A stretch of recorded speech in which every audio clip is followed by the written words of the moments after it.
Mambo vipi? Karibuni tena. This is Mutembei TV. My name is MJK, or you can call me Majuka MJK. And of course we have the one and only Mr. James Mutahi ambaye anawania kiti cha UMCA kule upande wa Nyeri. Maeneo gani? Nyeri County, County 019. Yes. Mukurweini Sub County. Yes. And Roge Ward. Kwanza good morning. Good morning. Unajisikiaje kufika hapa ofisi za Mutembei TV kwanza? Nasikia niko na furaha, nafurahia sana. Wenye umenikaribisha. Thank you. Nashukuru zaidi. Yeah. So James, wewe ni kijana mdogo ambaye unajituma, unahakikisha kwamba unaongoza kulingana na vile ambavyo ulinieleza. Kwanza, mbona ukaamua kuendea kiti cha MCA? Sababu kubwa niliingia kwa siasa na kuwania kiti cha MCA ni kwa sababu nasikianga kuna watu wanasema wako hapo na represent vijana. Na wanasema wanajua shida zetu kama vijana. But kitu moja wanasahau, tuko nyakati zingine. Ina new era, new generation.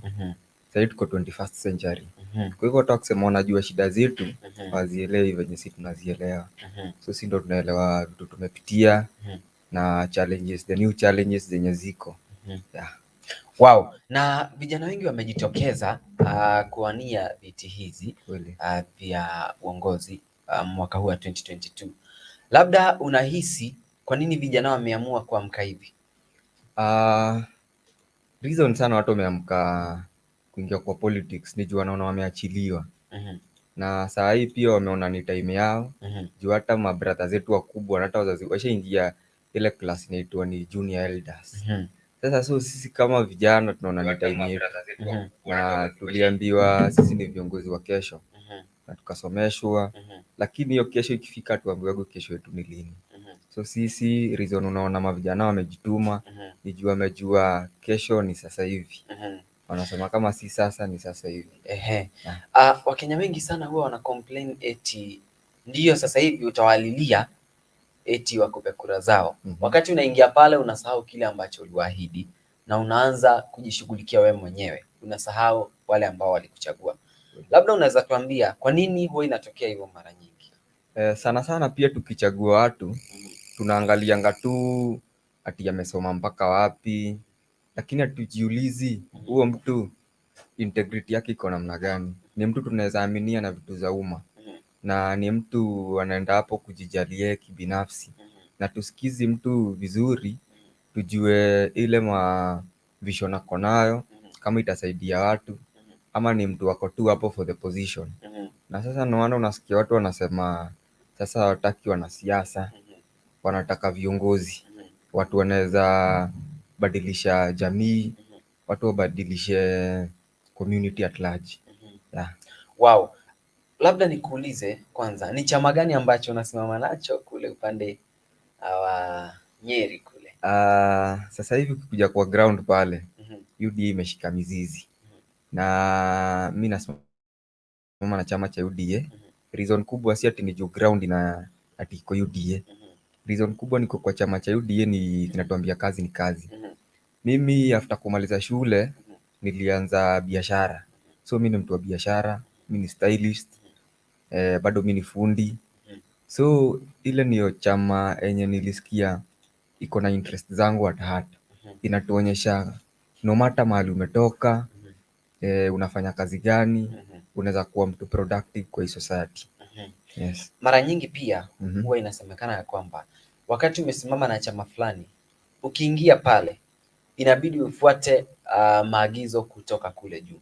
Kwa hiyo wengi wanasema heri usimame independent kwa sababu ukifika pale hakuna yule ambaye atakucontrol, ni wewe na wewe mwenyewe. Lakini chama itabidi ufuate vitu ambazo watu wale wakubwa wanazipanga huko juu. Labda hiyo kuna somehow huwa ina affect kiongozi. Kwa chama zingine imeonekana hivyo. Mahali viongozi wa chama wanashawishi mfuate njia fulani venye wanataka mpitishe mambo au ndo wanawaambia, lakini ina depend na wale viongozi wamechaguliwa. Saa hii niko sure watu wako na mwamko mpya, watu wako na akili zao timamu. Ukienda pale umeenda kuwakilisha policy zenye zitafaidi mwananchi, si zenye zitafaidi chama.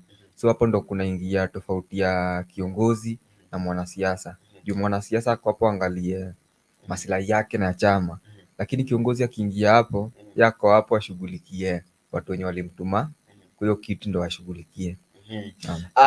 Labda ni nini tofauti unataka kuleta mbali na yule ambaye yuko kwenye hicho kiti sasa hivi ambaye unataka kumtoa pale? Mwenye nataka kumtoa kwa hiyo kiti, nataka kufanya vitu vingi sana tofauti na yeye. Kwanza kabisa ni shida zenye ziko pale kwa society. Mi nikiziangalia zinaambatana sana na zile shida zinapitiwa na vijana, na nataka nifungue vijana macho juu wajue nyakati zetu. Na ukiangalia pale kwetu socio-economic activities zenye zinaendelea pale, unapata ni zile tu kutoka tu kitambo, wale wanasiasa wamekuwa tu wakiwakilisha watu. Ukiangalia kitu kama ufugaji wa ng'ombe na ukulima wa kahawa, ukiangalia vitu kama uchukuzi, yani transport, ukiangalia yani ni vitu tu kidogo, yani hawajabadilisha kitu yoyote. Lakini mimi nikiingia pale nitaweza kuleta njia ingine tofauti. Ukiangalia sana vijana, kitu kama talent awareness, kitu moja siku hizi inalipa. Ukiangalia kitu kama YouTube inalipa wasanii. Juzi umesikia hata mtu kama ni kijana, ni mtu ako na umri mdogo, mtu kama Eve Mungai anatengeneza 700,000 kwa mwezi na YouTube. Yes. Lakini ukikuja pale mashinani kuna talanta na kuna content mingi sana. Watu wakisaidiwa tutengeneze kitu kama Ruge TV ya mavijana, itasaidia kuleta empowerment. Yani mavijana wataweza kusoma hata na hizo channel, self education, watu waone vitu tunaweza fanya. Kama ni ukulima unaweza jinufaishaje na ukulima, kama ni hizo talanta, comedy, vitu kama football pale. Yes. Ndio waweze kuwa wanatoka kwa shida kama za pombe na utumizi wa madawa ya kulevya. Yes, hiyo ni moja. Na pia ukiangalia serikali through wale watu wamekuwaga hapo, wameshindwa kutengeneza kazi, na tuambii hivyo. Juu watu wengi wanasoma, unapata wana graduate kila mwaka, watu wana graduate watu 500,000, 500,000. Lakini si wote wako na bahati ya kupata kazi. Lakini sisi kama vijana tushakubali hatuwezi ajiriwa sisi wote, lakini tunaweza jiajiri. Watu wakipatiwa empowerment, watu wapatiwe resources, tukiwa kuona access ya finances, watu waweze kuongelesha, wapatie hope ya maisha, vijana watainuka. Juu hizo shida tunaona, mara kijana ameua bibi yake, ugomvi nyumbani, ni juu hana hela. Sasa pale maisha inakuwa ngumu. Saa zingine unapata amepita na kuku ya jirani, si kupenda kwake. Unapata anakunywa tu pombe. Sisi watu tujiulizi kwa nini wanakunywa hiyo pombe. Tunakashifu hiyo pombe sana, lakini unapata huyo kijana hata kama ni shopping center atokee, ana mahali pengine anaweza enda, ni batu. Lakini angetaka sana akuwe na mahali pengine anaweza enda. Kwa hivyo unahisi vijana walitengwa sana? Vijana walitengwa, hahusishwi kwa kutengeneza suluhu. Na ukiangalia sana hao ndio wanaelewa shida zenye wanapitia. Wow. Na kuna vita vingi ambazo zimekuwa zikitokea kati ya wanasiasa, muungano fulani kama ni UDA, kuna ODM. Kuna mambo mingi ambayo yamekuwa yakitokea. Unapata chama hiki kinakashifu chama hiki. Kwa mfano, Jumapili hii naibu wa rais alikuwa kule upande wa Jakaranda na ikatokea kwamba vijana wameanza kutupa mawe, na baadaye ikapangwa eti mbunge wa huko ambaye ni Makasi ndiye aliyepanga, ambaye unafahamu ukweli kabisa ni wa ODM. Wewe unaweza amini ni nani ambaye alipanga huo hizo vurugu? Okay, siwezi. Sababu watu walikuwa wanakashifu eti ni ODM walipanga kumharibia DP. Okay, Kenya iko ni sina uhakika nani alituma vijana kutupa mawe, lakini ukiangalia historia, kuna watu wako na historia ya kuvuruga, kutupa mawe, kuandamana, lakini sisi tungekashifu iko kitendo. Kila mtu afanye siasa ya amani, kila mtu apatiwe nafasi ya uze sera zake, na isikuwe ati vijana wanatumika kuvuruga mikutano ya wanasiasa. Hata kama ni mimi ni wa UDA, Raila isemekane anakuja eneo langu, siwezi panga kitu kama hiyo, na ningeuliza vijana wasitumike kurusha mawe. Juzi tumeshaona hawa watu wanatukazia tusipate hela, ndio wakituhitaji tutupe mawe tuandamane. Tukipatiwa hiyo shilingi 200 500 tunaona juu siko na kitu kwa mfuko, acha nikatupe mawe. So mimi ningependa sana ukashifu hilo tendo, tupe mawe mwenye alianzisha vita kama hizo za vijana kutupa mawe, ajue tuko era ingine. Vijana sisi hatutaki umwagikaji wa damu, tunataka siasa ya amani. Wow, kuna mtu hapa ameniambia nikuulize, between Raila and Ruto, nani ambaye unahisi ataibuka mshindi?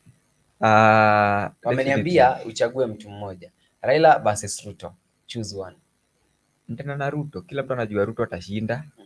Akona, ukisikiza sera zake na ulinganisha na za bwana Raila Odinga, utaona yenyewe Ruto atashinda kwa sababu yeye akona ile bottom up approach ya economy. Hii inamaanisha tutaanza huku chini. Sisi kama vijana tutakuwa na nafasi katika mabiashara, katika viwanda, utapata zenye zitatengenezwa, vijana watakuwa kazi, kuliko mtu kama Raila Odinga anatuambia tutakuwa tunapatiwa 6,000 kila mwezi.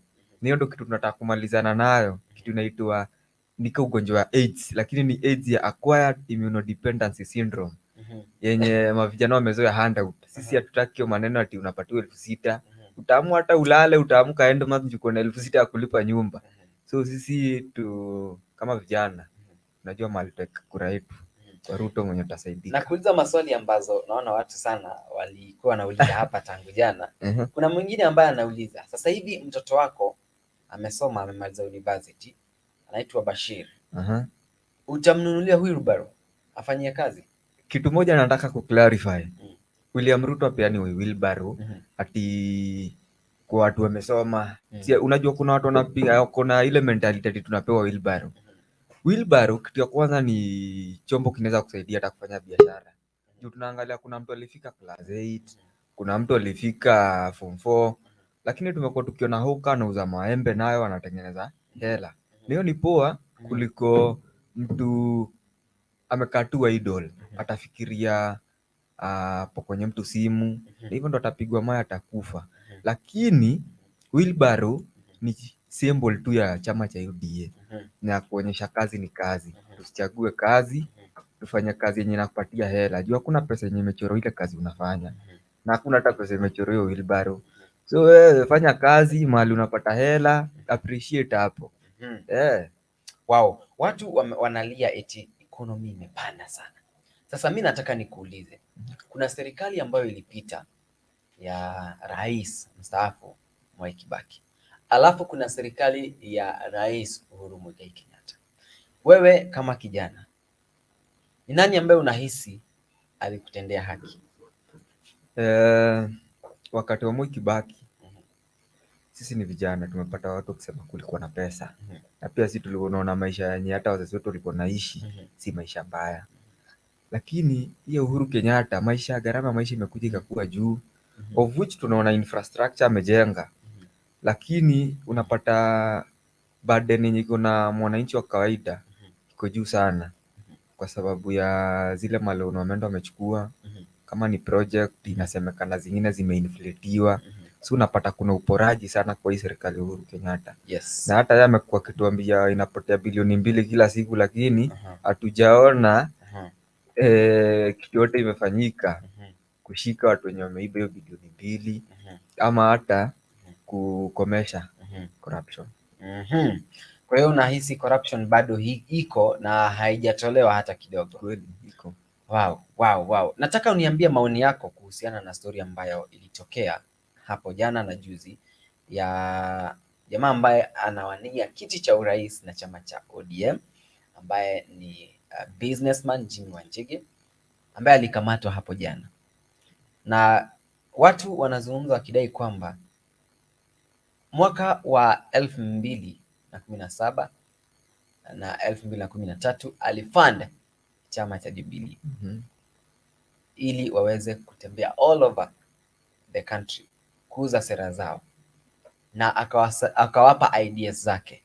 Alikuwa mtu wa karibu sana wa Rais Uhuru Muigai Kenyatta. Tena akawa tena rafiki wa karibu wa ODM leader, kwa sababu walitoka kwa Uhuru akaenda kwa ODM. Ikatoka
ati unasema ni vita za kisiasa anapigwa Jimmy Wanjigi au ni kipi ambacho? Ni vita za kisiasa. Juu tushaimuona akipigwa tena wakati alikuwa na support bwana Raila Odinga. Na Raila Odinga alienda kalala mpaka kwake kumpatia ile ya nitango emotional support. Akalala kwake na kamtetea sana kwa serikali ache kumpiga. Lakini sasa hivi venye amesema anataka kuwania kiti cha urais through tikiti ya ODM na lazima wangeenda mchujo na bwana Raila Odinga. So unaona pale, unaona anapigwa siasa. Hiyo ni vita za kisiasa. Na ashaona amegeukwa. Wow. Naona hapa watu wanazungumza sana. Wanasema hebu uza sera zako kwanza. Wanasema uza sera kwanza alafu tuendelee. Sasa mimi nataka nikupe hii nafasi. Really? Uuze sera zako sasa. Watu wanataka sana kusikiliza. Okay, mimi kama kijana na niko na mambo mingi sana nataka kufanyia eneo langu. Kwanza kabisa story na social economic activities. Tufanye vitu in a different way. Kama ni empowerment ya vijana, kukuwe na hiyo, kuna polytechnic kwa pale kwetu, youth polytechnic. Na vijana wanafunzwa kushona nguo na wakimaliza kosi kama hizo wanakosa mahali pa kufanya kazi. Wanarudi tu pale mashambani, kosi inapotelea chini. Lakini ukakuja polisi poa, zile shule ziko kwa hiyo eneo ikuwe zitakuwa zinanunua uniform kutoka kwa watu wamejifunza kutengeneza na kushona hizo nguo. Unaweza pata mavijana wamepata ajira, na shida za depression, unywaji wa pombe, crime zimerudi chini pale kijijini. Pia kitu kama ukulima, watu wapatiwe empowerment. Pia fedha za ukulima, wende awareness, wafunzwe vitu wanaweza lima, ziwapatie pesa haraka kuliko tu zile watu wamezoea kama kahawa. Wow. Naomba tuwape wananchi nafasi, wanataka kuzungumza nawe. Labda tusikie ni maswali gani ambayo wako nayo. Na naona tayari tuko na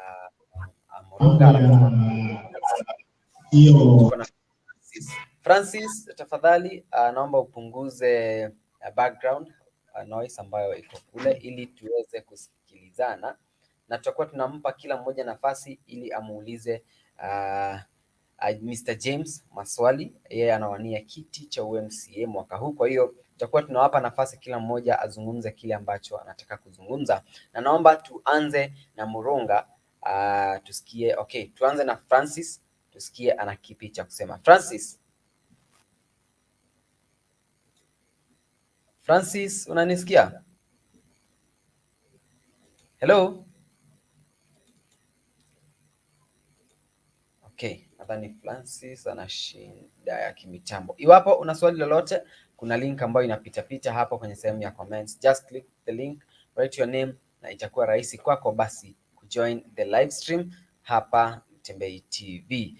Link inapita hapo kwenye sehemu ya comment. Just click the link. Iwapo una swali lolote ambalo unataka kumuuliza Mr. James, just click the link alafu tuendelee. Okay, kuna link hiyo ambayo inapita hapo, itakuwa rahisi kwako sana kujoin hapa Mtembei TV. Tuendelee. Endelea kuuza sera. Hicho ndicho ambacho watu wanataka kusikiza sana. Mimi nimefanya course ya food production, food science and technology. Pale kwetu hakuna kiwanda kenye kiko ni cha maziwa peke yake, kenye kita deal na food. Through county government inaweza toa hela kukuwe na kiwanda, ama hata tutengeneze an environment yenye private investor anaweza kuja atengeneze kiwanda kitu kama rabbit sausages huko juu ya venye shamba siku hizi shamba ni ndogo. Vijana wanaweza jihusisha na ukulima wa vitu kama sungura. Unapata sungura iko na manufaa mingi. Kitu kama mkojo wa sungura inatumika kama foliar spray, yani kunyunyizia mimea kama sukuma. Organic farming. Yes. Na bado nyama yake tunaweza utilize tutengeneze hata kama ni kitu kama hizo rabbit sausages. Na bado ni nyama iko na manufaa kwa jamii. Na bado tunaweza shikanisha vijana juu ni empowerment wanakosa. Yes. Huko kwetu kuna mchanga fulani, udongo hutoka kutengeneza ceramics. Yeah. Okay. So it is underutilized. Through county government inaweza saidia watu watengeneze hata hizo tiles, ceramics. Through kiwanda kinaweza tengenezwa katika eneo. Okay. Na kuna vitu kama udongo pia kutengeneza bricks. Kunaweza kuja hizo vitu za kama interlocking blocks. Ni vitu mingi sana tunaweza fanya vijana wapate kazi. Juu vijana wakisaidika, jamii yote imesaidika. Pia kuna utengeneze vikundi za watu wazee, community based organization. Wale wazee wanajua kufanya story na pottery and basketry. Unapata siku hizi basketry ni mabasket, ni vitu siku hizi ziko na bei sana. Zinarudi kwa fashion, watu wanarudi kwa mtindo wa kitambo, vintage. And unaweza pata tuna keep busy, hakuna hawana stress ya kukaa idle, na wanaingiza hela kwa mifuko yao na wanajinufaidi kwa maisha. Yeah. Nyakwar hapa anasema hawa wagombeaji viti mbalimbali. Okay. Yes, sitasoma. Yasin anasema Ruto anapenda kutusi kila time na kesi nyingi kwa koti. Kiongozi huyo wa mahasla akishindwa awape nyote Wheelbarrow. Zimewaingia kichwani. Tulisema Wheelbarrow ni alama tu ya kuonyesha kazi ni kazi. Na ni wakati wetu sisi kama vijana wacha kuchagua kazi. Sijakataa tu kama umesoma na hujapata nafasi ya kufanya kazi ofisini, na kazi ya mjengo ndio itakulipa na itakupatia chakula. Kwa nini usifanye in the meantime ukingoja hiyo kazi kubwa? So si ati ni watu watapatiwa Wheelbarrow. Ni ile ni alama ya kuonyesha kazi ni kazi. Wow. Naomba tumpe Elijah tusikie anataka kusema nini au ako na swali lolote kwako. Elijah. Hello. Okay, Elijah ana shida ya kimitambo na tutakuwa tunasoma comments zingine hapa tuone watu wanasemaje. Okay. Okay, Muronga amerudi. Acha tusikie Muronga na kitu cha kusema. Hello, sir. Mr. Murunga, Yes, good morning. how are you? I'm okay. What question do you have for Mr. James, or what do you have to tell Mr. James right here? Yes, I'm happy I'm in the studio. Yes. And I just want to say this. There is this thing about the aspirants cascading Raila Odinga to win some favors from the electorate from the within their regions. I think this is what we should actually desist from. The fact of the matter is James is a young man and he may not understand Raila Odinga's history. Some of us who have been in this country for quite some time and have also, I've been an aspirant before, have also been in politics for some time. Let us try to understand and sell the issue, actually come up with issue-based, issue-based campaigns. Don't cascade Raila Odinga saying that Raila Odinga ni Mwizi. Raila Odinga, in fact, Raila Odinga ni msafi kama pamba. One thing that these young men who are contesting should also learn is that please, let's speak to the electorate. Talk to the electorate, talk about the real things, real things. Because there are certain regions in this country, when you malign Raila Odinga, that's when you win favors from the electorate, where you're coming from. And this is something that should not actually be. And it's unfortunate that we have to address some of these things. On the issue of the candidate, in fact, assuming it's just unfortunate that Raila Odinga is contesting against William Ruto. But the fact of the matter is, these are two different people. Yes. One is a reformist, and one has no name. And in fact, can we say that William Ruto has a history to run on? No. William Ruto, I will just be honest, he has no agenda at all for the country, only fighting for the presidency. Winning the presidency for William Ruto will be the biggest, and it will be disastrous for a country like Kenya, where we are. Yes, that is what I'm saying. And I think it's an opinion from most of the people who may understand this. This country needs leadership, and leadership that we need in this country should not be driven by euphoria. When you actually form a euphoria and pick a leader through a euphoria, then that's when we pick the worst from the society to lead us. We have a country ahead of us, and that's why I'm asking my brother James to think about his strategy. Please campaign on issues. Tell people what you're going to do for them. Tell the country what you're able to do, because you may start as an MCA. Who knows? Tomorrow you may want to be the president of this country. Your dreams are valid as much as any other person's dream is also valid, isn't it? So let us talk about issues. Let us address the real issues here.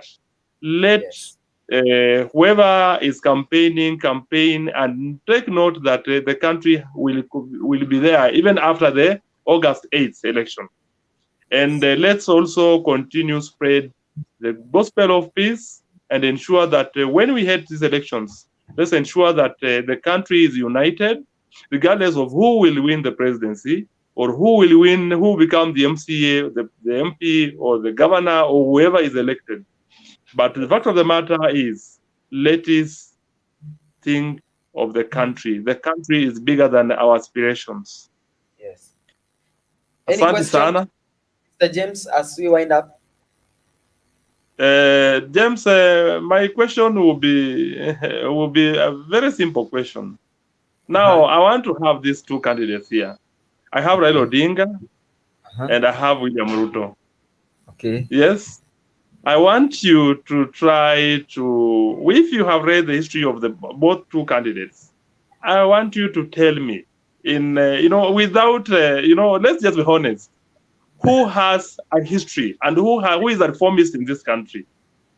And let's also, as you answer my question, Remember, we have an incident where the kids were actually wrapped up in a school. That one should also be in your mind as we look forward.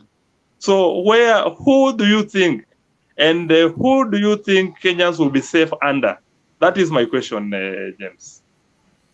Okay, Santi.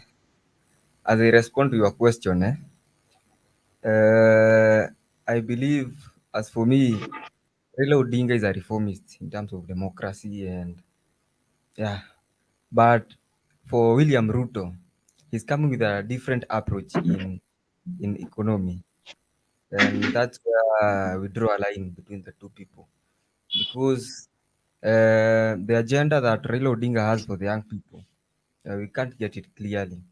Telling us that he will be giving us 6,000, it can't go along with us. So as for Ruto, the bottom up economic approach, we are for it. Yeah. So I choose. Okay, James amemchagua DP. I have one more question, if you would Okay. excuse me. Yeah. Proceed. James has actually put forward something that is very important. Yes. And I will also have to pick an issue with that. We've talked of Ruto being somebody offering a wheelbarrow. Yeah. 6,000. Yes, now let's over. And to me, in fact, I'll tell you, I'll be very honest. Wheelbarrow is a form of slavery. And this is one thing we should not run away from. And I know even you, in your own backyard, Bwana James, to be honest, you're seen with a handcart or a wheelbarrow. Here you have to pick the two. Somebody is offering you cash of 6,000 Kenya shilling, isn't it? And somebody is offering you, and this cash is equivalent, is actually able to buy a wheelbarrow or even two wheelbarrows, isn't it? Who would you go for? Now we want to have a honest discussion, Bwana James. And let's not be driven by euphoria. And perhaps you're driven by the fact that people within your region are aligned to William Ruto than any other candidate. But the fact of the matter is, I know the young man, James, will pick 6,000 with honesty, though it will not be in the open. So my question is this. My question is this. You have picked the wheelbarrow. Yes. As a youth, let's say it dates back to where we were promised the laptops, isn't it? We are developing a society that even the kids who have promised wheelbarrows are almost graduating. Some as one politician alluded that they are still waiting for the wheelbarrow to go to for the laptop to go to another grade. So some are still stuck there. Now my question is this, and I hope my brother Hezron will also pick it up from there. Yes. Would you really pick a wheelbarrow at the expense of the 6,000, assuming it's a real thing? Because I know some of these promises we've been given, let's be honest. I am also not very sure if the 6,000 is realistic. Because in the real sense, in a country like ours, yes, we've seen this happening in most of the African states. We've seen it happening in Morocco. It's happening in Tunisia. It's happening in Egypt. It was happening in Egypt until the military took over. And it's happening in the USA. But there is a certain category, because not everyone is given that money. It's given to specific groups. Assuming it's a real thing, it's happening, would you really pick a wheelbarrow? That is my question. You know, there's one thing, we are forgetting about the people who didn't get the chance to go to the university. Yeah? Those people, they can be empowered through using the same tool, you're calling a wheelbarrow. Yeah? In the streets, you meet people selling fruits using the wheelbarrow. But for the Bwana Raila Odinga telling us about the 6,000, we are trying to we are trying to do away with the handout thing, the acquired immunodependency syndrome. So I'm not for the 6,000, my brother. And that 6,000 might make that youth not to go to work just because the 6,000 will be in his pocket at the end of the month. You see, but the tool itself, suppose that person didn't get the chance to go to a university or even high school because maybe of family problems, that tool will help that guy to do business rather than from from people. Yeah, I hope I've answered your question. Okay. Mr. Murunga, I think we should give Hezron a space so that he can ask me his question. Sure, Hezron, sure, sir. Okay. hello, Yes, Mr. Hezron. yes, habari ya asubuhi. Nzuri sana. Mzuri sana. Ukoaje? Okay, nadhani kuna shida. Okay. Una swali lipi labda Hezron kwake Mr. James ambaye ni kijana anawania kiti cha MCA? Hello? Hezron, unanisikia vizuri?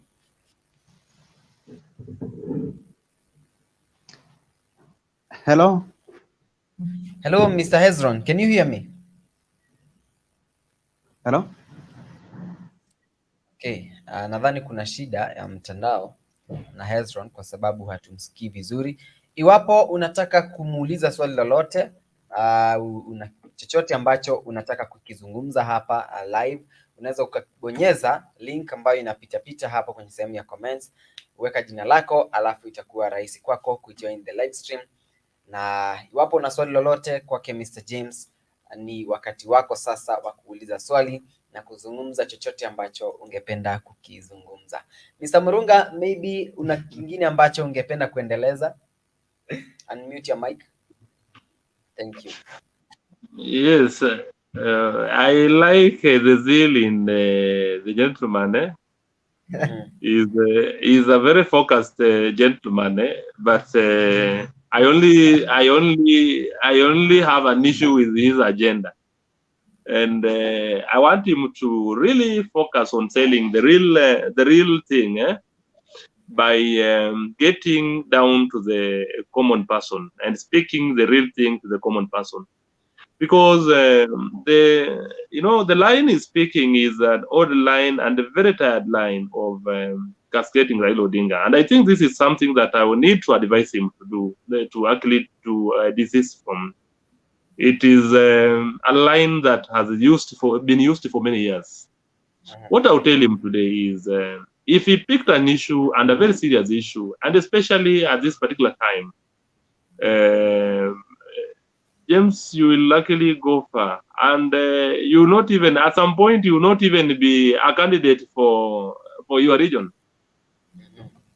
You have no limit, my brother. You have a long way to go, and you have many regions that will be following your ideas. For as long as, look at your age today, look at your next 10 years, where are you going to be? And as a candidate, if you start on the right foot, because I'm sure even the same Raila Odinga will also be in a position to say James Tosha, and we've seen it before. We've seen it when he picked Mwai Kibaki and told him. And in fact, the moment he announced the Kibaki Tosha, that was done and dusted. That is the day Kibaki became the president of the Republic of Kenya, without even the campaigns. Even if he did or no campaigns, Kibaki would still have made it to the presidency. This is a fact that we all have to take note of.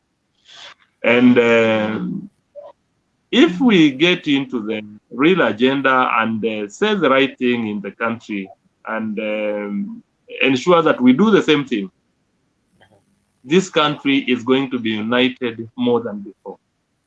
Yes. It's going to be united more than before. In that, I will be very comfortable, because I'm very familiar with most parts of this country, including where James is mentioning, where he's coming from. And I know everybody in this country, they are very good people. And we need to have that unity as a country so that we do not have a repeat of 2007, where a brother or a neighbor went against another neighbor. These are some of the things that we're talking about. And when we continue saying, oh, this candidate A, B is this and this, let us focus on the agenda. And there is something that I will also point out, which is very important, of course. This issue that took place in Bakassi East, where we had the Jacaranda, yes. We must call it out in black and white. Whether it's a member of parliament that we love so much, these people must be brought to book.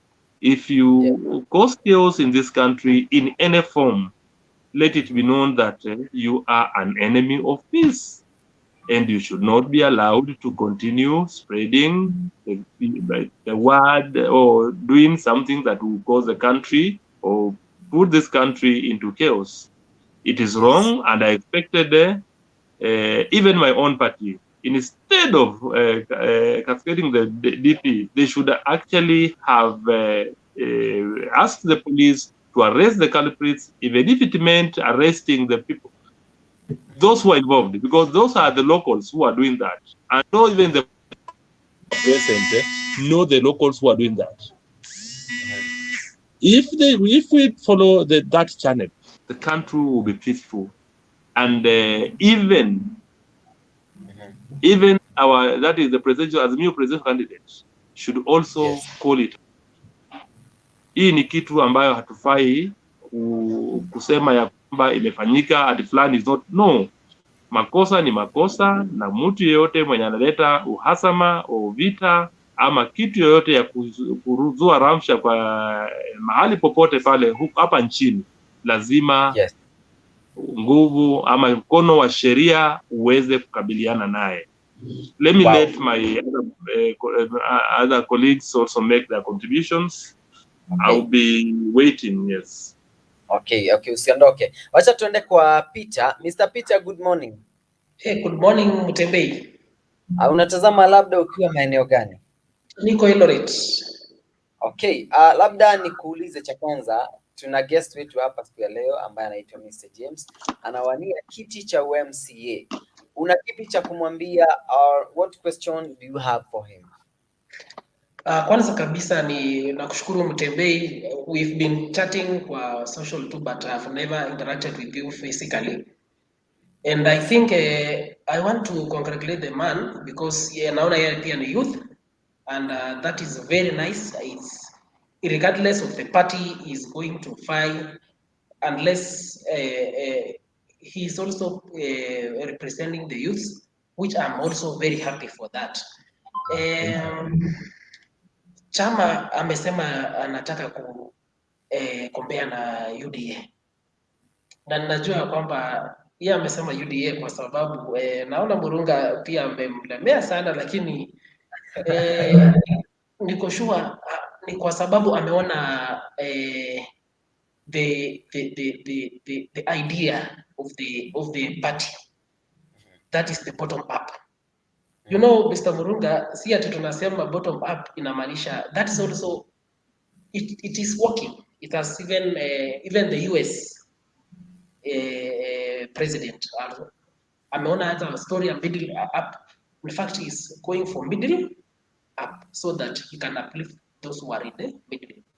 So my aspiring MCA, I really pray for you, uuze pia agenda, come up with something which other competitors, not to be very unique and not to exaggerate the blueprint, because that is where the problem is. Tunasema we are going to do one A, B, C, D, and finally we end up not even achieving, and that is what has happened. In fact, for since independence, you remember that mtu ana win elections, anasema anataka kuwa president, yes, anapata, but at long run ile vitu alisema tutafanyiwa in one manifesto haifanyiki. So I think that is also what I wanted to encourage the upcoming MCA. Secondly, to Murunga now.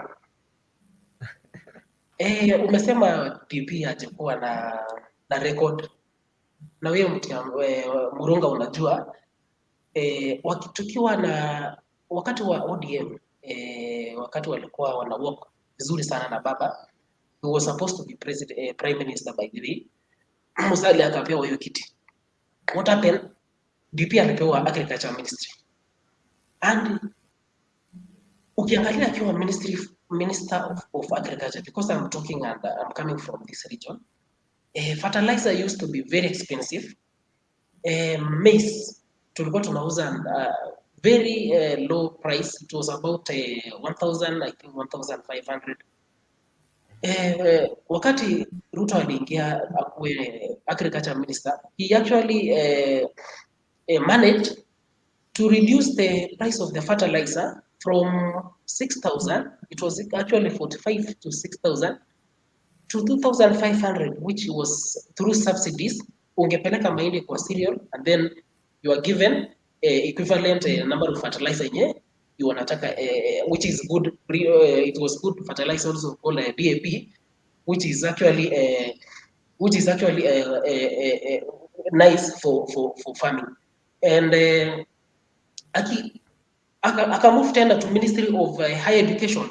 So you remember he performed very well in the Ministry of Higher Education. So I think William Ruto also has a very good track record on performance. Even when he was our MP for Eldoret North, I remember he transferred all the schools, akaweka stima, akatengeneza madirisha, tulikuwa tunaenda shule, madirisha ilikuwa open. So it did. Yeye ni mtu by the way ya kusema na kutenda.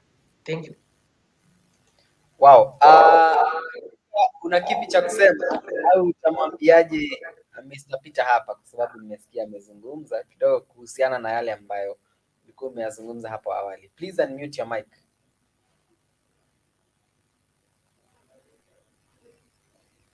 Oh, Mimi. Yes. What I will say is that to my brother Peter is that I am not against the DP. What I'm saying is that the two, yes, the fact is that Raila has a record that cannot be compared, especially on reforms and multi-party democracy. And remember, in 1992, I think Raila Odinga is the only candidate, the only person in this country. And when you talk of discipline in parties, this is a man who had to abandon his parliamentary seat, go back to the electorate through his own party, and was voted in overwhelmingly by the people within that region. What I'm trying to say is that, yes, if I will be convinced, and beyond reasonable doubt, that William Ruto is the right candidate, what will not make me pick up a ballot for him? I will definitely pick up a ballot, cast it for him. But as at now, I'm only saying that we have two candidates. One, and my brother Peter will agree with me, whether we say any nasty things about him, we know him. And in the open, we will not. Raila Odinga's history cannot be written off. Everyone in this country knows it. Yes, so as to our DP. He has done so much for us and for as a country, that is a fact. And even now, he's the deputy president of this country, a fact that we can't run away from. Yes. I will, at any moment, given a chance, and if convinced, I wouldn't mind picking up for him. Yes. And that is, and let me just be honest, that's my point. Point number two is this. We have the two candidates. Yes, we have other candidates in other parties, but look at the following. These are two people people are actually competing, and actually they are running at 50-50. What we should not run away from is that as a country, as good citizens, let us try to embrace this fact that whoever wins will be the president of this Republic of Kenya. Wow. Nchi ya Kenya ni yetu. Really? Wow. Tukirudi kwa Mr. Peter, labda una swali lolote ambalo ungependa kumuuliza mgeni wetu Mr. James hapa. Unmute your mic please.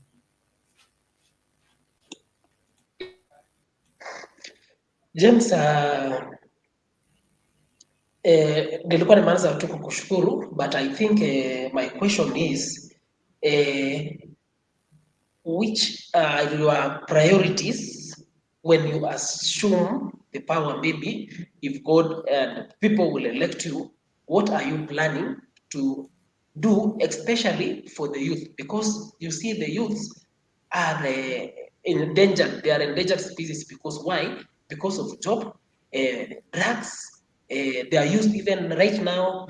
Even if a politician like you can even say you buy for some few alcohol, and then they chant, or they throw maybe stones to other parties, other competitors or your competitors. So what's your agenda concerning the youths? Okay, mine is a wake-up call to the young people, because it's our chance, it's our time, and if we will not act by now, 10 years to come, we shall be having a very, very, very bad generation. And as for me, my manifesto focuses on 70% on the young people. First of all, the major problem with the youth is unemployment, and we know that we cannot be employed, all of us, in the offices, but we can put systems in which we can generate and empower the young people to start their own jobs. Like for me, I do interior design and fashion design, so I know there are many ways that when youths are empowered, they can generate their own incomes without being dependent to the politicians. Because sometimes the politicians, they only use us because they know we don't have jobs, and the time they need us, that's when they give us handouts so that we can be used. So my agenda is, first is, there are very many ways youth can make money, like in talent. So online marketing, we give it a different approach. And it's not that I have a problem with Raila Odinga. The problem I have with Raila Odinga is that we are in a 21st century now, and the young people, we understand our problems much than those people, yeah, because we have something like technology. We can use technology to tackle most of unemployment and self-education, yeah, and we can generate income through empowerment, yeah. Wow. Basi Mr. Peter, umesikia jibu lako ndilo hilo. Na naona pale Mr. Murunga ana take notes. Kama Mr. Murunga pale anachukua notes. Iwapo unataka kujoin hii live stream, just click the link ambayo inapita hapo kwenye sehemu ya comments. Mr. Murunga will be back with a hammer. The live stream. Yes, I think I will only ask you to give me a minute to ask a question. James, I'm happy for you. And in fact, I pray that you become the winner. Actually, you win the seat. Yeah. And of course, we are here, and we'll also, when it comes to time of reckoning, lazima watu tuangaliane, sio? Really? What I'm saying is this: you mentioned something very nice. Yeah. That Raila Odinga should actually look at. You have an issue with him because of the solutions to the problems. Yeah. And one thing I want to remind my brother is that 21st century demands are totally different from what is being offered. And my brother Peter will agree with me that Wheelbarrow cannot be the solution for 21st century. And we need something better. And that is why we are coming back to the issue of laptops. We are talking of technological innovation. We are talking about ICT. We are talking about, working from where we are. Currently, as we are seated, of course, I'm also working from my office, at the comfort of my office, because of technology. That is the issue I was bringing forth, that we shouldn't solve the 21st centuries with the Vasco da Gama idea, which is kume watu na mkokoteni tena. Ngeri mkokoteni tu ni ishara ya upweke na ishara ya slavery.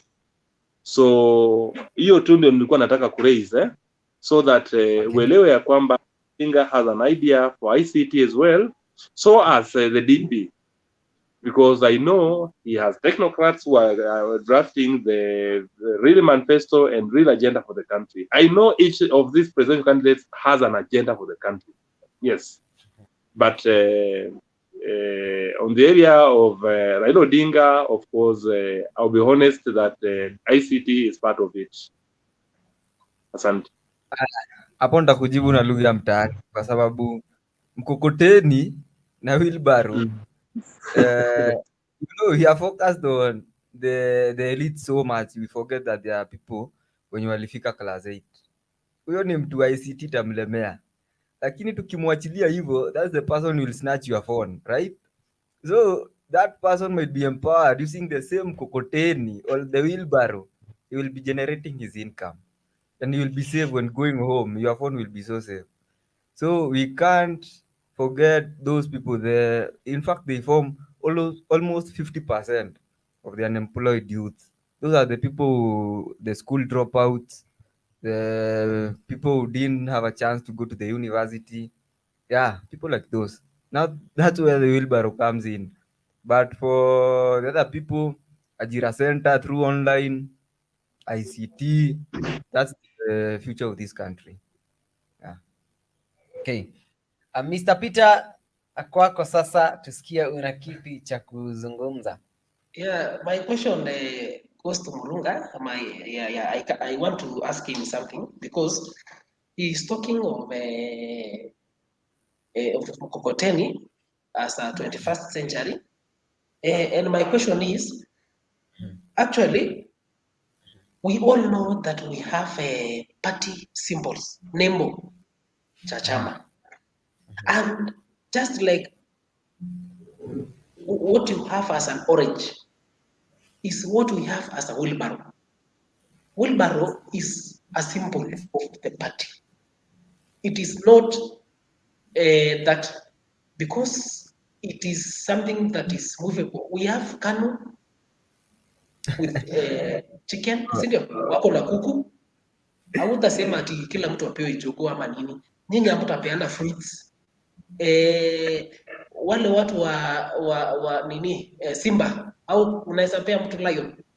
So nembo inatumika tu as symbol ya kuonyesha kwamba sisi tunatumia hii alama na tunajua wheelbarrow ni kazi inafanya, ni kazi kubwa sana. So tunasema chama cha UDA kazi ni kazi, and that is why we are using a symbol or a nembo of a wheelbarrow.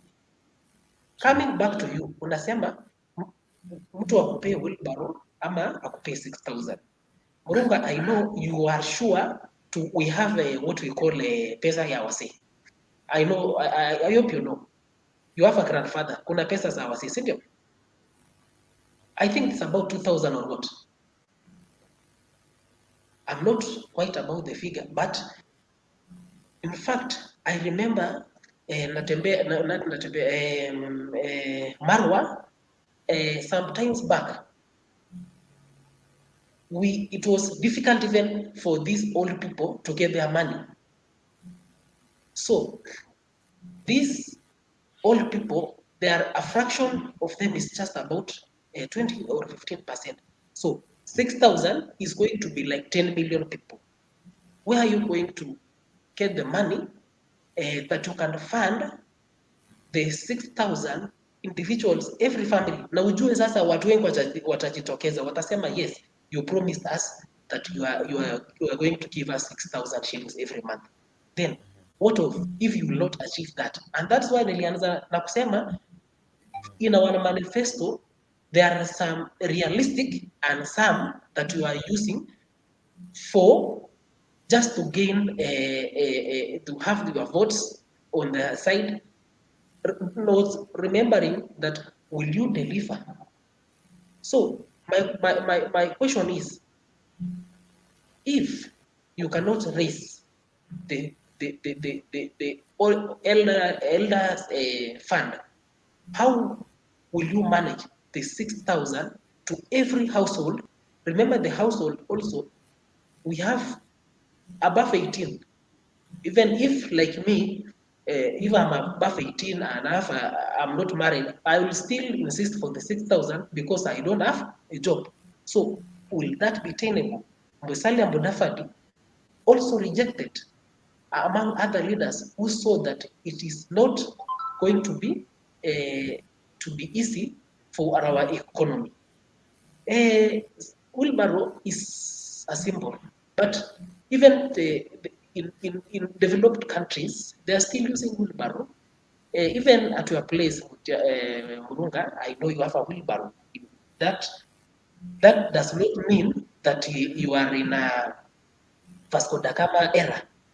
Canada is a developed country. They are using wheelbarrows. You saw Miguna last time even tweeted and said that he went to the supermarket and found that even it is 10,500 shillings Kenyan money, a wheelbarrow just in a supermarket there. So it shows us that let us not demean the party by saying that you can, we have an advantage because a wheelbarrow is something which is it's not like an apple or a simba or a cuckoo, but even for Kano you can even distribute tickets to your members. There is no problem with that. But now we are saying that wheelbarrow is a sign of kazi, and also, even if I give you wheelbarrow Murunga today, will you reject? I know you will take it. You will reject. Yeah, you will take it because utaenda kusaidia, utalishia nini ng'ombe? Utafanya shughuli zako kuchukua matakataka nini, dairy, what? So let us, I just want to say that it is just as a tool. It is just a symbol of the party. Thank you so much. Okay. Mr. Murunga, would you respond to what Mr. Peter has said? I will respond. I will respond to my brother Peter. What I was saying is that on the issue of chama na nembo zake, na pia tumeona wana UDA wakipeana wheelbarrows. Na unajua sisi ndio tunajiuliza ya kwamba ahadi ya kwanza ilikuwa laptops. Sasa saa hii imetoka kwa ahadi iliyokuwa ya mwanzo hadi kwa wheelbarrow vipi. Na unajua ndio iwe chama, alama ya chama ilitoka kwanza kupatia wananchi waitumie, halafu ndio ikakuwa nembo ya chama. So unajua handshake iliharibu mambo. Handshake ilete uwiano, handshake imelete umoja, handshake imesaidia nchi kubwa kabisa, na ndio sababu tunaona mazingira ambayo tunayo. Nikijibu swali lako kabisa sasa kuhusu mambo ya fedha ambazo wazee wanapata. My own father is a beneficiary, and he's getting 2,000 shilling on a monthly basis, though at some point hiyo pesa inachelewa, that's a fact.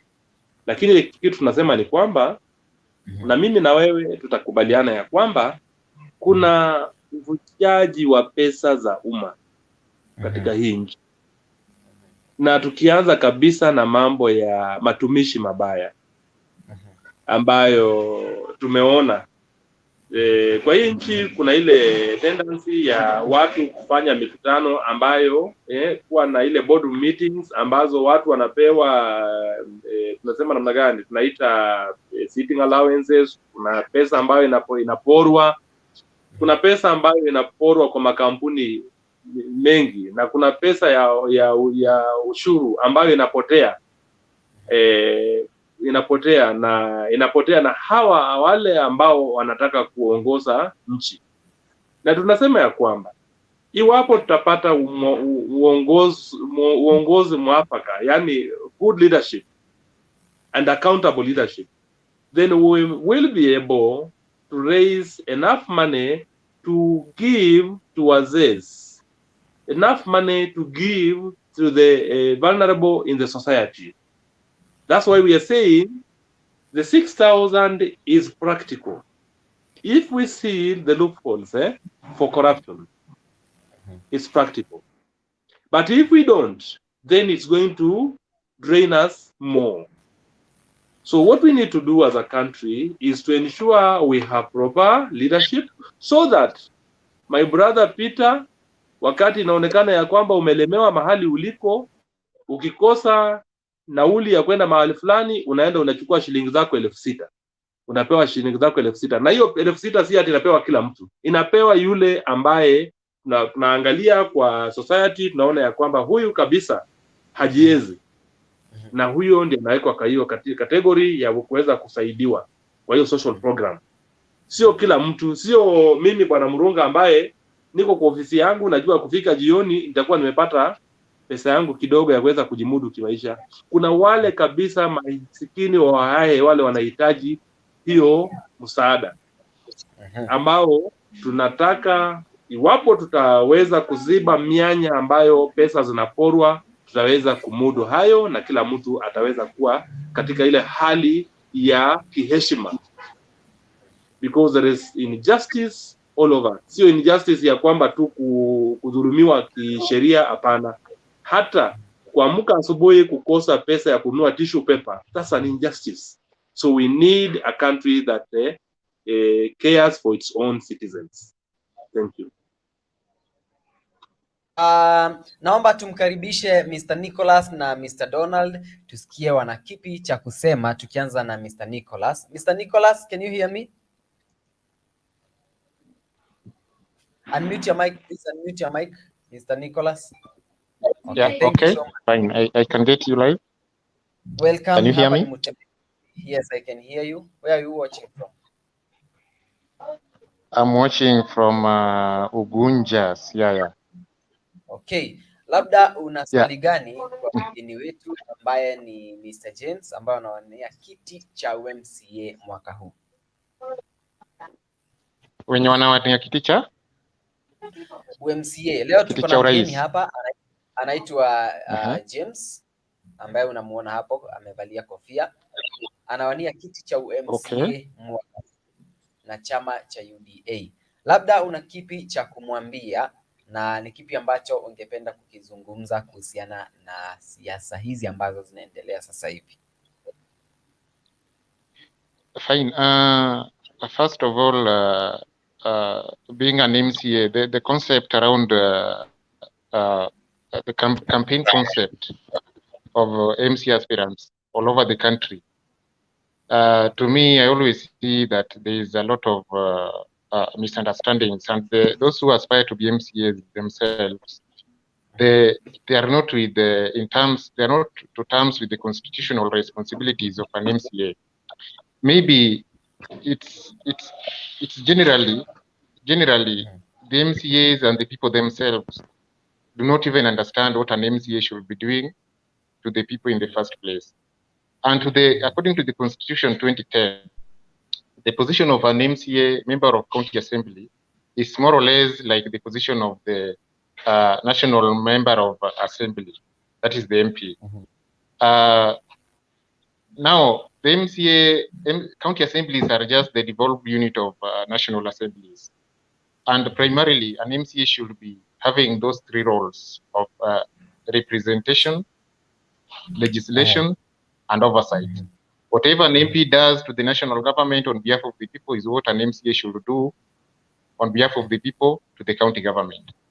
So this concept has been lost. And when MCAs do campaign, you hear them making very, very irrelevant promises of what they are going to deliver when once elected.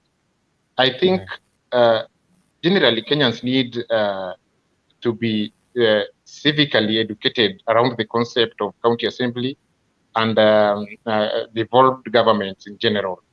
Up to date, you hear an MCA promising of things to do with education. They surpass the level at which county government should be catering for in terms of education. They get into those responsibilities that are of the national government. You realize that education is partly devolved, partly a central government responsibility. When you go to security, it is partly devolved. I don't know, and partly I don't think even security at its best is even devolved. But you see, things to do with water, there's still water and irrigation and sanitation. There are part of it that is devolved. There's part of it that is being handled by the national government. I think even the constitution itself, the modes of operation, the things that tie the devolution, the devolved duties, and those duties that still remain with the national government, some of them we realize that are duplicated. Like there are still national government bodies and boards that still deal with connection of water and water distribution to the people. But yet, in the county government, water should be a devolved function. Also in agriculture and health. So there are things that the people themselves need to understand about devolved functions, and the aspirants also need to understand. Sometimes aspirants just take advantage of naivety of the people. The fact that people are, the majority are still ignorant of the devolved units and devolved functions. And they start promising heaven. They promise things that they cannot deliver. They promise things that are not even within the responsibilities of the county governments to deliver. I like politics of honesty. And I like politics where you only promise what is achievable. You be honest and only tell the people what you can really achieve if you are elected. That does not happen in Kenyan politics. It does not happen. It happens with the few. And the worst thing about Kenyan politics is that once you start being honest, you don't even become relevant at all, because Kenyans need those who lie to them. You can see even if we compare in the national politics. Now, if we look at the national framework of politics, since independence, the way ever since we started electing our own leaders, we realize that presidential aspirants that lie the most are the people that get most popular, are the more likely to be elected as president. You can see, you realize that this really worked well in 2013, 2017, when Jubilee administration could deliver things that are obviously impossible.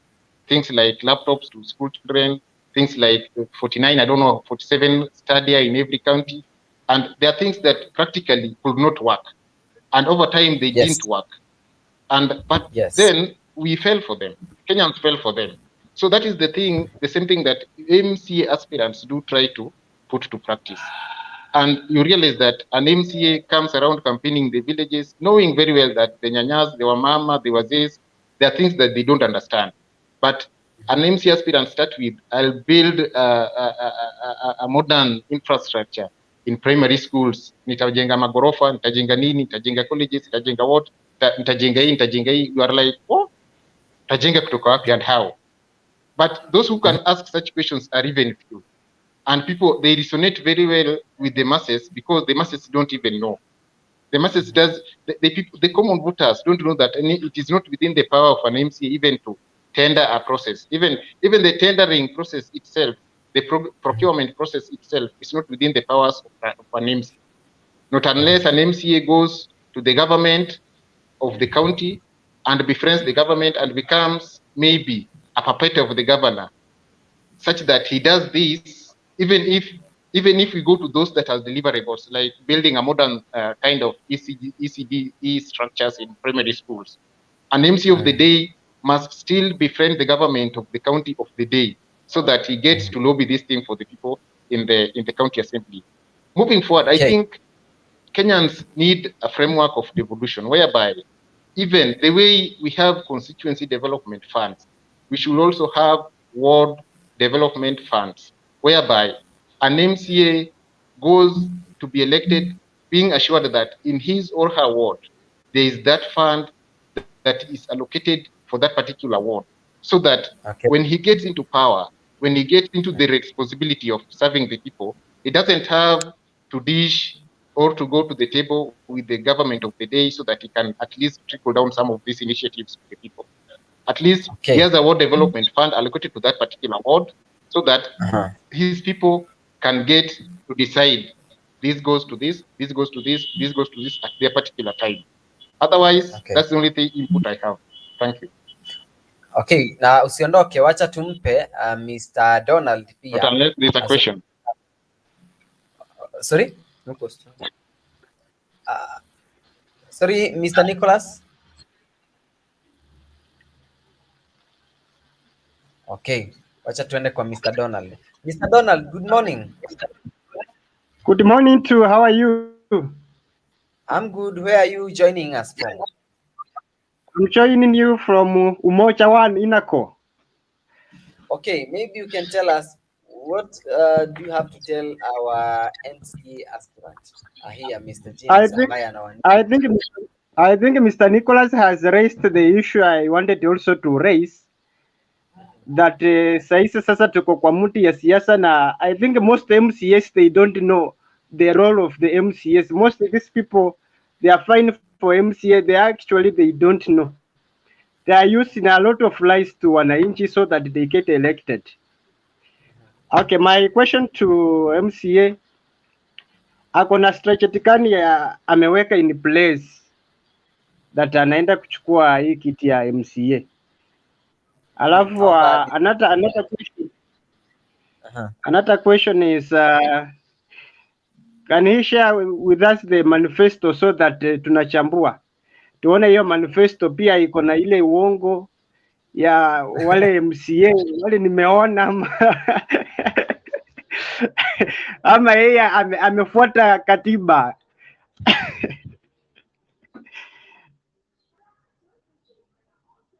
Asante. Story na manifesto inahusiana sana na pale local, kulingana na ile mashida wale watu wa pale Nyeri wanapitia.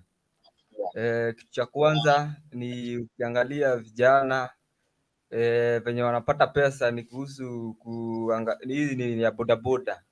Wengi wanachukua tu bodaboda, wanafikiria wanajua kuendesha, wanakosa accident tu pakule hivi. So my agenda one ni kuwafanyia free driving course ya motorbike, na hiyo itawasaidia kwa sababu si lazima ukue ni mtu wa kubeba abiria. Kampuni zinaweza kuajiri kama messenger, mtu wa delivery, bora uko na hiyo, uko na license. Lakini wengi wao unapata wanachukua tu pikipiki, wanaendesha tu aimlessly, wanapata mpaka ma accident.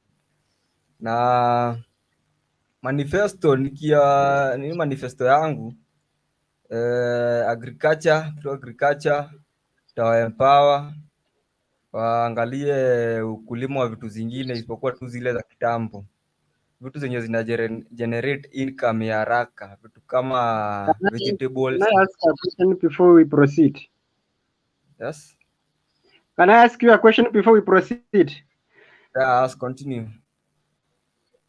Okay, when you talk about you will offer them free driving courses, are you going to use your pocket money? Not my pocket money, but the county government has money.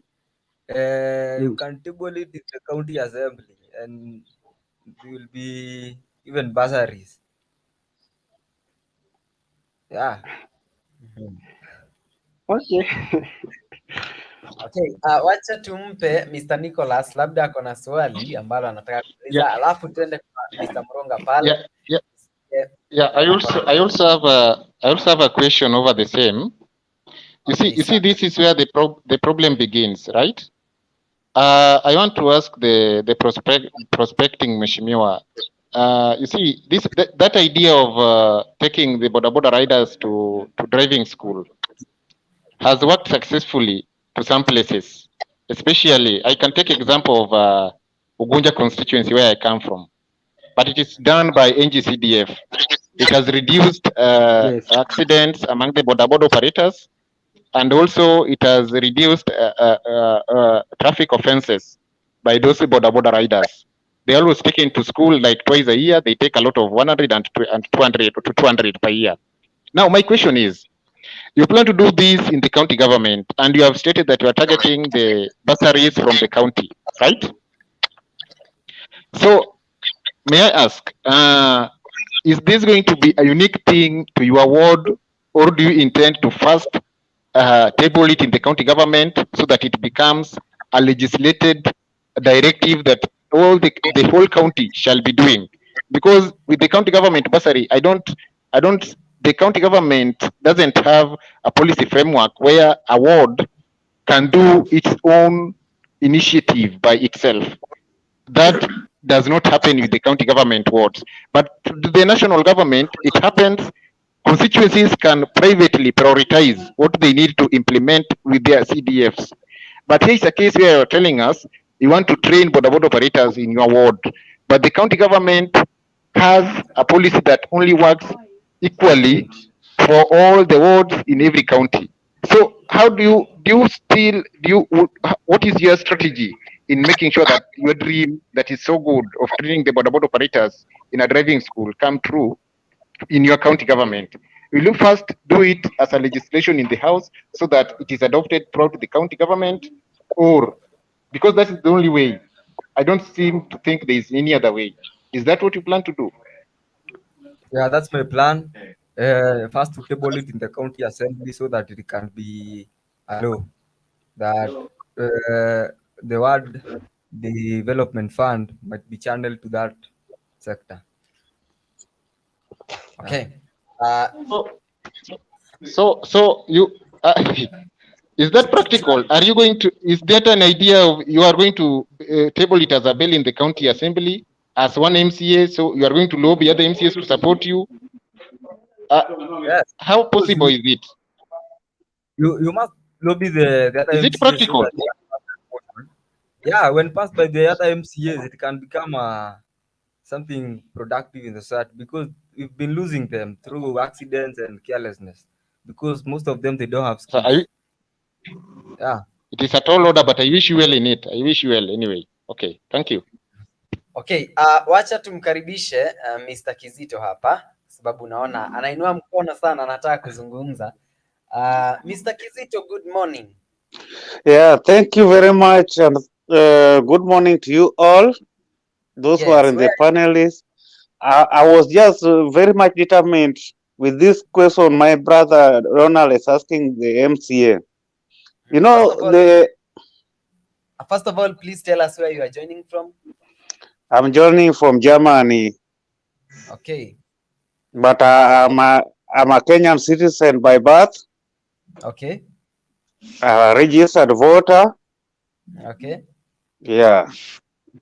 Maybe you can tell us what you have to say about our discussion today and the question that you have for our guest here, Mr. James, who is vying for MCA. Yeah, the question, what I can talk about of the discussion, I just joined, but I just joined now. I've never listened to it all.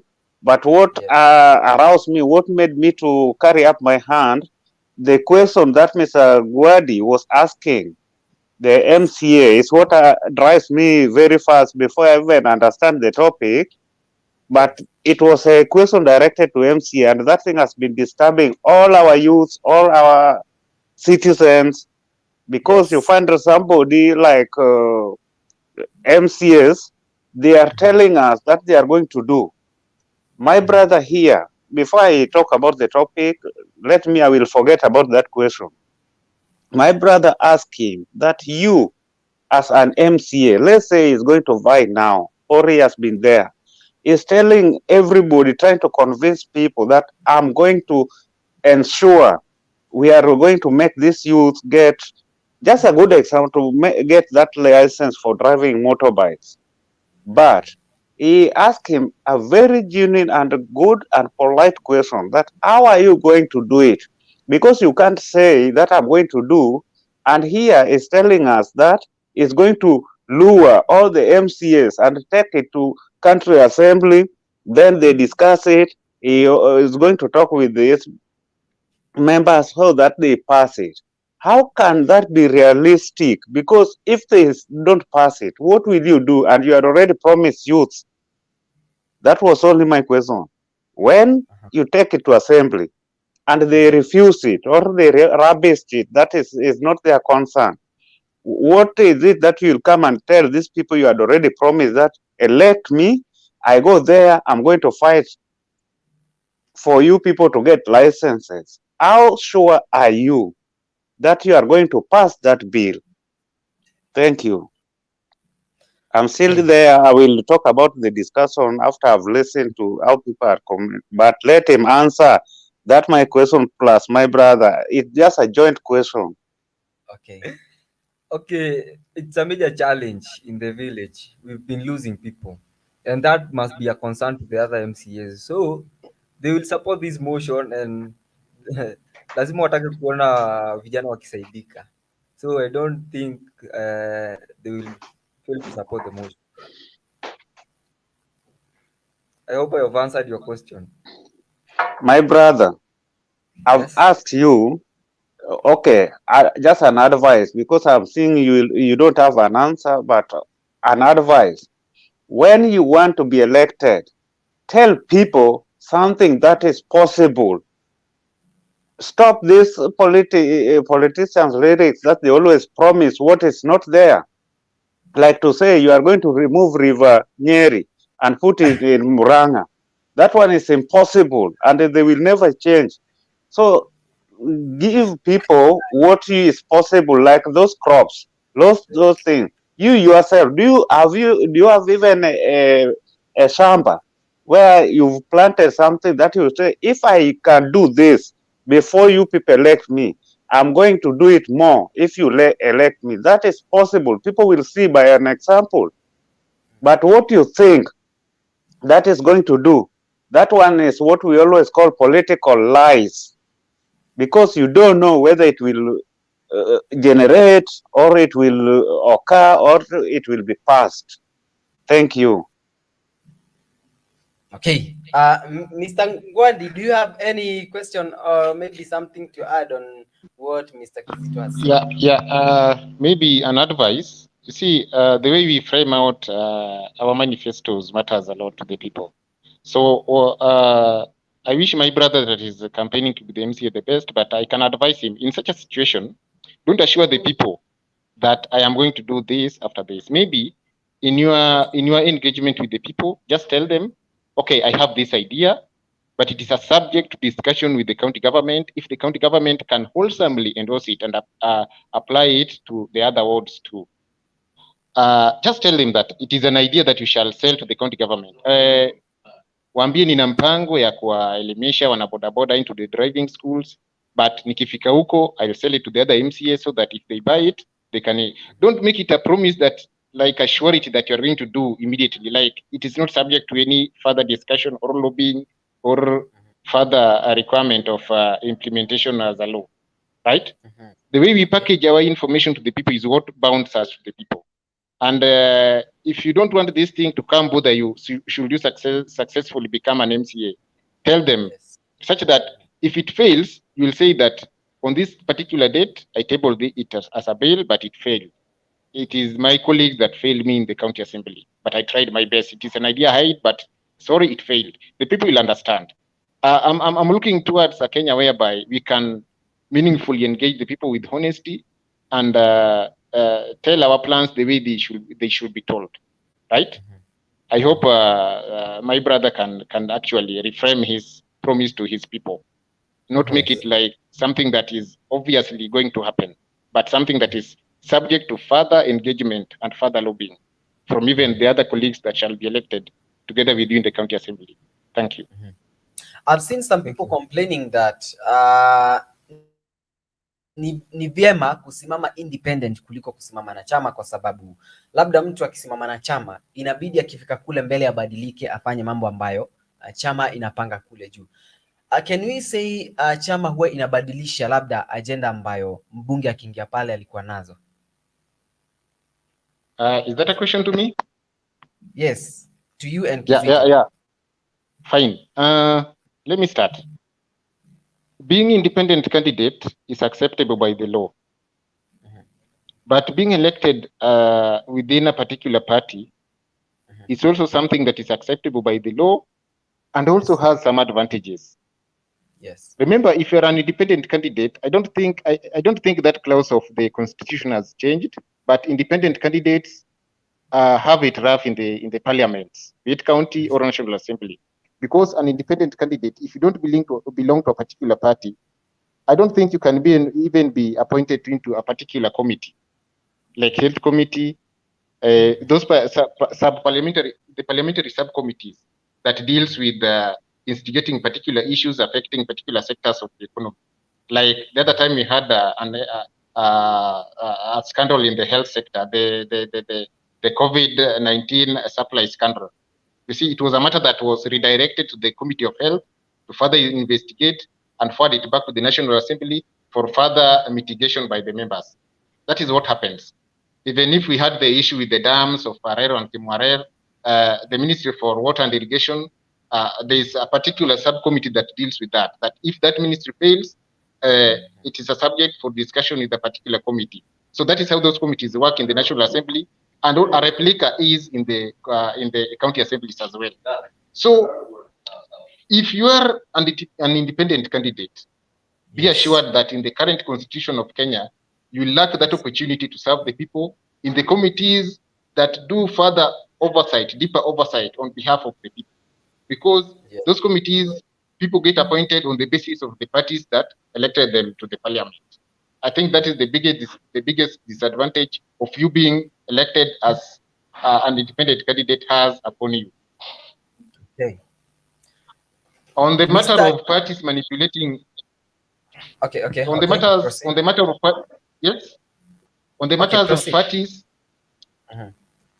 of parties changing their policies, I don't think that is a reason. Because, for example, I started becoming an ODM member in the year 2013, life member for that matter. But the policies of ODM around social democracy, the policies of ODM that has always been championed by their party leaders and their interest in the parliament, based on what the people need most, has remained the same since 2007 when ODM was formed. I don't think that parties do change their policies. What I know parties change is their interest. Maybe interest can change. And if interest change, there are things that can also change. And maybe a particular candidate's interest can also change. Like you can realize there are some Jubilee party members that were elected with the Jubilee ticket, but their interest in the parliament currently are leaning towards the new party order. The same has happened to ODM. There are MPs that were elected with the ODM ticket, and their interests have leaned towards UDA. For example, this madam from the coast. I don't want to name names, but we have these particular examples live in the parliament. So it is particular people that always change their interest and then differ with the parties that sponsor them to the parliament. So that should not be an issue that somebody should tag on the party. It is the people themselves that change their policies, they change their belief, and they change their allegiance. They try to shift their faith to particular individuals different from those who sponsored them to the assembly. So if you want, and also another reason as to why people opt to go for independent is when they see the race to the ticket of the party is too tight for them from wherever they are coming from, especially the popular party. In 2017, you realize that people were racing for Jubilee tickets. In Nyanza and Western Kenya and Coast, people were racing for ODM tickets. If the race is too tight for you, you can forego spending your money on campaigns for party nominations, but just go away and save your money and campaign directly to the general election as an independent candidate. I think aspirants always find it cheaper and easier for it. Because if you're campaigning for a party nomination, you will campaign twice. You campaign for the party nomination and also campaign for the general election. So if you are a candidate that is smart enough and has money that you want to save and you have to use wisely, and you see that maybe the party might have its preferred candidate depending on the trust and history the party has with a particular person, and you feel that you are so popular in the ground, you can beat that person. There's no need for you to waste your time going for that party ticket. That is acceptable. It's your freedom as an aspirant. The law does not buy you. It is your choice. Yeah. Okay. So I think those are the factors that always dictate around somebody's choice over the same. Thank you. Okay, as we wind up, Mr. Kizito, can we say that sometimes party huwa ina affect agenda za mtu ambaye za viongozi au kwa sababu sometimes inatokea ukisimama independent hauna chama chochote ambacho kina control agendas zako ambazo umepanga. When you go and table your agendas, alafu wale ambao wanasimamia waweze kuapprove na upate pesa za kuwasaidia wananchi. Can we say that ukisimama na chama fulani inabidi ufuate vitu ambazo chama hicho kinafanya kule juu? Inaweza ika-affect agenda za Okay, thank you very much. If I may hear you well, I only got 3 things from you: policy, interest, and independent. Just to summarize all the questions and put them together. First, the party doesn't influence anybody, because before you join any party as a member, like we people, I'm also a life member of ODM, but the policy is always there. It's the same. The only thing that always makes somebody feel that the party has changed is that me as Kizito, I come and join ODM, but my interest is what makes me think that policy change. What should they do? If you enter, make that policy to become better. But so many people, like what we were advising our young coming MCA, when you enter into political party, try to consider all their policy before you enter. After you enter, look for what you can make better in this, because you are a member. You have got a say. Don't come out and tell us that, their policies changes. No, their policies don't change. What changes is that so many aspirants, they came into politics, they enter into politics, they join parties with different interests. So when they see that their interest is not being catered for, that's why at the bottom of my heart, I advise this young man that before you join politics, know what you want and what you are going to do. And this one, go and implement it in that policy. Don't just follow party because you are there. You are there to implement and make it in a better way. That one is why you first become life membership, then you get elected. According to independent, just like my brother said, they have it very rough time. The only thing that people always try to do, they avoid in a clever way. These expenses you've had my brother is counting. They want to go it in a cheap way, but their interest will never enter with any party's interest. They will look like if you buy a hen from the market, you brought it. It's a new hen. Every cock will jump on it. Everybody will kick it until it remains. It doesn't have anything to do. It's just there to be seen, not to be heard. That's why you find this all the politicians that have vied to become independent.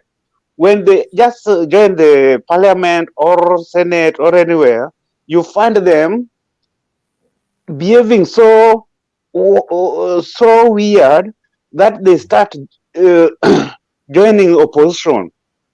They don't always join ruling party because they want to oppose only If you take, for example, they will never say anything that is good apart from opposing what is there, because of their interest is what they are looking for. That one is why they go as an independence. First, they want their interest to be achieved, but they don't have chance, and they don't know, don't have anybody to support them. So they look like they want to fight. You fight people you cannot fight. Then they look irrelevant. Party policy will never change the interest of people, or this our politicians, this our elected leaders, is what always make them feel that the policy has changed. Because you came, like my brother was saying, just my brother, don't be annoyed. Let me use that your example to explain my point. You find somebody joining politics because with you had this encouragement, you had this in mind that I'm going to give young people to train them, give them free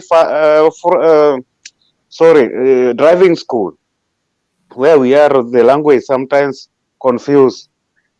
So you want to give them free driving school. That was your idea. You found it was so good to you to go and implement it. But you enter into politics, maybe you are a Jubilee member, or maybe you are a UDA member or ODM. But you find this your ODM people or this your UDA people, or they are not buying your idea. That's why you find you go to Jubilee, you start supporting Jubilee to take your idea, which means your interest is differing with the policy of that party. But before you go, before you go to a party, join party that you support its policy, and everything will be okay. For example, if you go to school, let's say we went to school, you go to Nairobi University, their policy, rules and regulations that are there. You go to primary school or secondary school, there are rules and regulations that are there. You have to follow their rules and regulations that is there.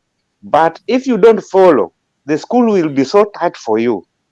That's why you find them diverting. They leave their side, they run to opposition side and start opposing anything their party is doing, because their interest, and sorry to say, so many people, this interest, we say that is a polite time to use it to cover up the idea. But the main idea is an MCA or a senator or member of parliament, they don't go there to be leaders.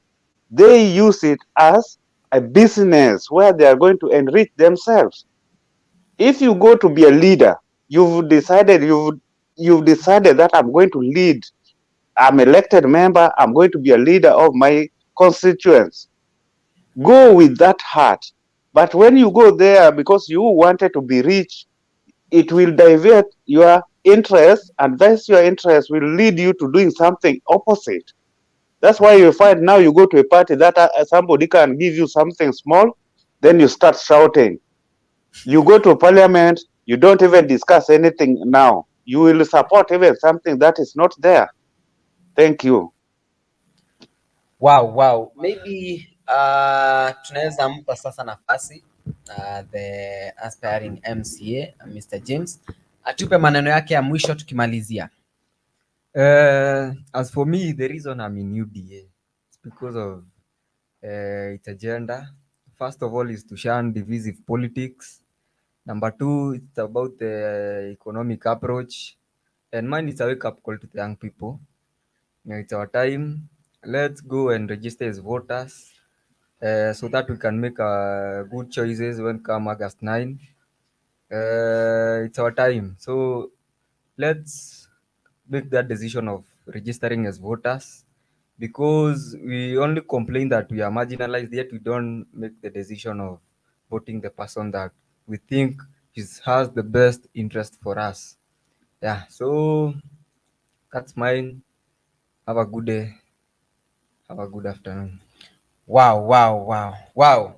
It's been real, imekuwa poa sana. Thank you so much Mr. Kizito, Mr. Nicholas, Mr. Murunga, Mr. Peter na wale wote ambao mmekuwa mkitutazama kule kwa Mutembei TV, Facebook lakini pia YouTube. It's been real. Tomorrow same place, same time tutakuwa hapa na another guest tukizungumza mambo ambayo yanahusiana na siasa, lakini pia tutakuwa tunakuletea updates zote during the day, mambo ambayo yatakuwa yanafanyika. Thank you so much popote ulipo. I really salute everyone mwenye amechangia siku ya leo, na muwe na siku njema.